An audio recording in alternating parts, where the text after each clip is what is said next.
Hello, bienvenue sur cette vidéo. Est-ce que tu as entendu parler de l'effet placebo et de l'effet nocebo? Oui, je suis sûre que oui. Eh bien, l'effet placebo, je vais le dire quand même pour ceux qui n'ont pas entendu parler, si jamais tu n'en as pas entendu parler. L'effet placebo, c'est l'action positive que va avoir une croyance dans notre réalité physique, sur la réalité physique. L'effet nocebo, à contrario, c'est l'effet négatif que va avoir une croyance dans ma réalité physique. Ma réalité physique, c'est en premier lieu mon corps physique, et puis c'est ensuite tout ce que je vais projeter à l'extérieur. Pour l'employer dans des exemples, bon, on connaît très bien l'effet placebo avec l'exemple de la médecine, hein, dans les cas de recherche scientifique, quand on donne un médicament avec des principes actifs et un médicament sans principe actif, le médicament qui n'a pas de principe actif va quand même avoir des effets similaires à celui qui a des principes actifs. Donc ce n'est pas le principe actif particulièrement qui agit.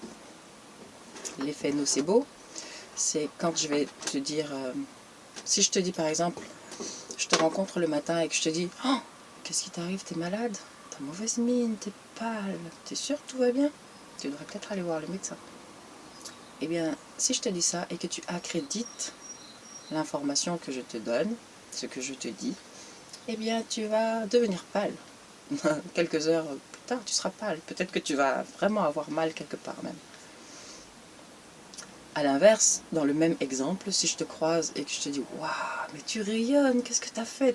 T'as rencontré quelque chose, qu'est-ce qui s'est passé dans ta vie? T'as un secret, mais là c'est incroyable, t'as une mine incroyable. » Eh bien, si je te dis ça et que tu m'accrédites, tu vas commencer à rayonner, à vibrer différemment, à te sentir différent. Donc ça, c'est vraiment l'effet placebo, l'effet nocebo, qu'a l'information extérieure sur nous à partir du moment où on l'accrédite. Et accréditer de l'information, on le fait très souvent, sans même s'en rendre compte. Disons qu'il y a une partie en nous, dans l'être humain, qui est assez facilement manipulable, malléable, notamment d'une part parce que c'est celle qui est reliée à la mémoire, à l'expérience, et d'autre part parce que c'est aussi celle qui est émotive, qui est manipulée par les émotions. Et cette partie manipulable est très souvent manipulée, est toujours manipulée par l'extérieur. Elle est manipulée par le beau, par le moins beau, par la peur, par l'amour, par absolument tout. Et certaines personnes savent comment manipuler cette partie et le font très bien. Les religieux, enfin les grands groupes religieux, les grands groupes politiques, les grands groupes médiatiques, les grands groupes publicitaires, tout le monde utilise ce mécanisme de manipulation psychologique, mentale. On dit mental, mais psychologique. Parce que c'est vraiment en relation avec l'émotion. Si je sais que tu as peur des chiens, eh bien je sais que je peux utiliser un chien pour te manipuler vers la peur. Mais si tu n'as pas peur des chiens, je ne pourrai pas te manipuler avec un chien. Il me faudra trouver autre chose pour te manipuler. Donc, tout ça pour dire que déjà, tant qu'on a une partie en nous qui est manipulable, il y aura du monde pour la manipuler, cette partie. Et c'est correct. C'est correct. Faisons donc en sorte que cette partie ne soit pas manipulable. Devenons le maître de cette partie, ne laissons pas l'extérieur être le maître de cette partie. Cette partie est même manipulable quand elle voit une maison brûlée. Elle peut se dire « Oh, oh, oh », vivre de l'émotion, de la souffrance parce qu'elle voit une maison brûlée. Cette partie est manipulable quand il pleut. « Oh, fait chier, il pleut encore aujourd'hui. Oh, » et ça y est, on change notre état d'être parce qu'on a vu la pluie tomber. Cette partie est maîtrisable. Elle est contrôlée par l'extérieur actuellement, mais elle est tout à fait maîtrisable par nous-mêmes, par l'être, l'individu qui se trouve au-dessus de cette partie. Parce que, vous le savez, vraiment vous le savez, l'être est multidimensionnel. Vous le savez puisque vous le dites. « Oh, je suis en colère après moi. Oh, j'en ai marre de moi-même. Ah, j'ai envie de me retrouver avec moi-même. » On est bien avec soi-même. Mais quelle partie et quelle partie vous joignez? S'il n'y a pas deux entités, comment vous faites pour être en colère après une partie de vous? Comment vous faites pour essayer de retrouver une partie de vous? C'est qu'il y a forcément au moins deux entités. Les théologies, les traditions nous parlent de trois entités, le corps, l'âme et l'esprit. En ésotérisme, il y en a encore plus parce que ces trois entités sont encore divisées en sous-entités, on va dire. Disons que la division est encore plus précise. Donc nous sommes des êtres multidimensionnels et il y a une partie, donc, celle que j'appelle la partie psychologique, qui est si manipulable, qui est si émotive, qui a des envies, des désirs, des peurs, qui est liée à l'expérience, eh bien c'est celle que dans les théologies on appelle âme. L'âme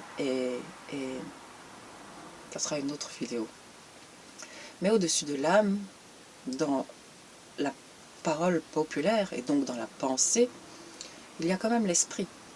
Corps, âme, esprit, à moins que ce soit pour vous l'âme qui soit au-dessus de l'esprit, peut-être. D'ailleurs, les concepts qu'on met derrière les mots sont tellement différents parfois pour le même mot qu'il faudrait se réajuster même pour cela. Utiliser un mot pour un concept. Dans mon concept à moi, l'âme, c'est tout ce qui est lié à l'expérience, à la mémoire, à l'émotion, tout ce qui est manipulable. Et tout ce qui manipule aussi pour avoir ce qu'elle veut. Et au-dessus de l'âme, il y a l'esprit. L'esprit qui, lui, est très instantané. Mais entre les deux, l'esprit, l'homme est l'esprit aussi. Nous sommes le corps, nous sommes l'âme, nous sommes l'esprit. Et il y a une chose qui me vient, vous savez, vous entendez toujours dire « j'ai une âme ». Alors, vous avez une âme? Je vous pose cette question, vous pouvez y répondre dans les commentaires. Avez-vous une âme ou êtes-vous une âme? La réponse m'intéresse. Bref, je sens que je suis en train de me perdre dans tout ça. Je vais revenir à la base, ce que je voulais partager avec vous par rapport à l'information. C'est que l'information, on en a une tonne en ce moment. Et l'information rentre d'une façon très facile dans cette partie psychologique. De plusieurs façons, on va accréditer de l'information. La première façon, c'est que si l'information que l'on reçoit est déjà contenue dans notre mémoriel, on va la comparer. Et si ça correspond à peu près à ce qu'on a déjà accrédité, on va dire « ok, ça c'est vrai ». Si ça ne correspond pas du tout à ce qui est dans notre mémorial, on va rejeter. Si ça correspond un peu, mais qu'on a des doutes, on va mettre de côté l'information et on va aller vérifier, chercher d'autres informations qui pourraient accréditer celle-là ou la discréditer. La deuxième façon qu'on a d'accréditer de l'information, de l'engrammer, de la prendre sans même parfois s'en apercevoir, eh bien c'est la répétition. La répétition ancre de l'information en nous, qu'on le veuille ou non. À force de répéter une chose dans ta tête, la chose va être dans ta tête et tu vas, une fois qu'elle sera là en pensée dans ta tête, tu vas l'accréditer parce que la pensée, tu penses que la pensée t'appartient. Parce que, bref, la pensée c'est encore un autre sujet. Mais en ce moment, il y a de l'information ultra répétée. Et il y a de l'ancrage aussi. Il y a de l'ancrage par le discours du président. Ces deux ancrages qui sont principalement à tout prix, ou quoi qu'il en coûte, et nous sommes en guerre, réveillent des mémoires dans la psychologie, réveillent des mémoires cellulaires liées à la guerre, donc des mémoires de peur, de souffrance, d'angoisse pour le futur. Et tout ça c'est bien réel pour chaque individu qui le vit. La peur n'est pas quelque chose d'illusoire, la peur est quelque chose de réel. Mais gardez à l'esprit que c'est parce qu'une partie de vous, votre partie psychologique à laquelle vous vous identifiez tellement, a donné son accord pour certaines informations. L'information, si je te la répète sans cesse, tu vas la faire tienne, tu vas la croire.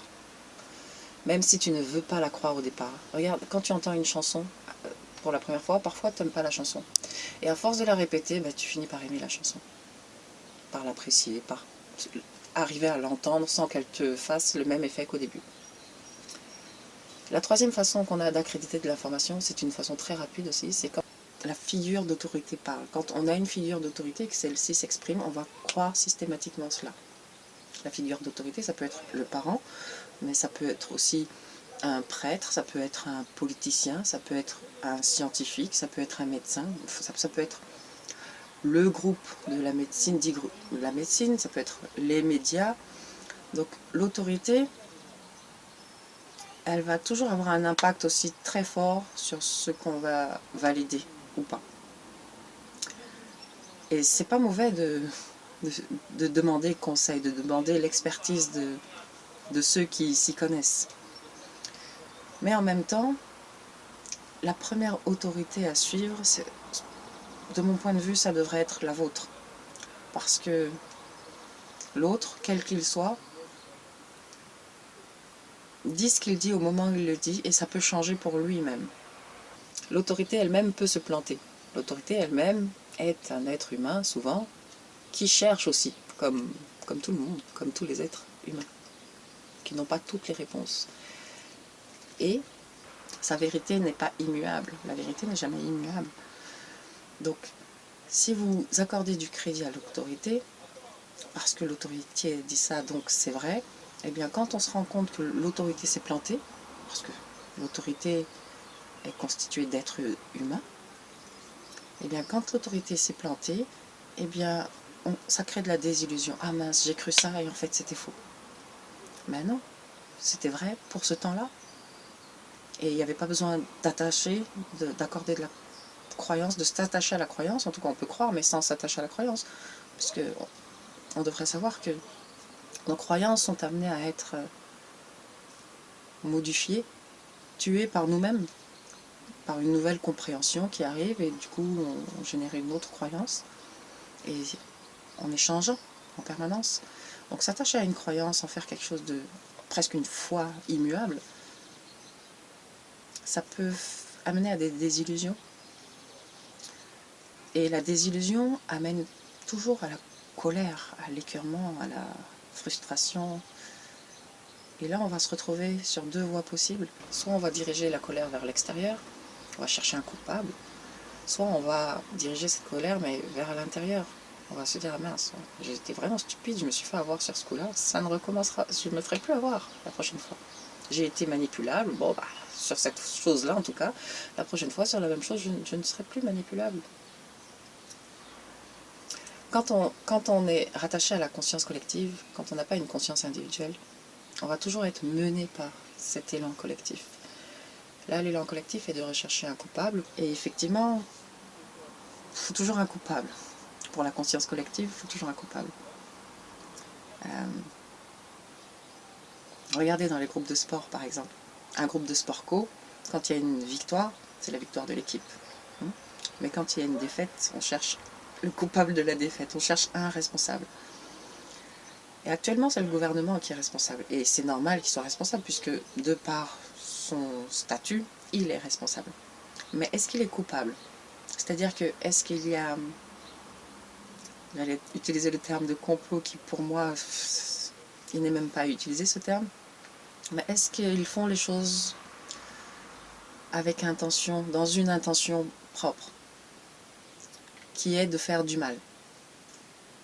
Alors oui et non. Parce que dans une intention propre, bien sûr, tout le monde fait les choses dans une intention propre, avec une idéologie, en pensant bien faire. Tout le monde fait ça. Et très souvent, on veut bien faire et on fait mal. On se rend compte qu'on fait mal parce qu'on n'arrive pas à se projeter dans le futur et à voir les conséquences de l'acte qu'on pose. Le gouvernement est constitué d'êtres humains, comme vous et moi, comme toi et moi.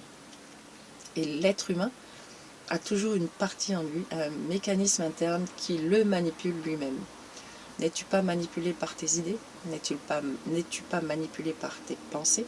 Enfin, par les pensées qui traversent ton esprit, ta psyché? N'es-tu pas manipulé par ton corps physique? Quand tu as faim, est-ce que parfois la faim ne te met pas dans un état de colère, quand tu as honte, est-ce que tu n'as pas un comportement différent de quand tu n'as pas honte?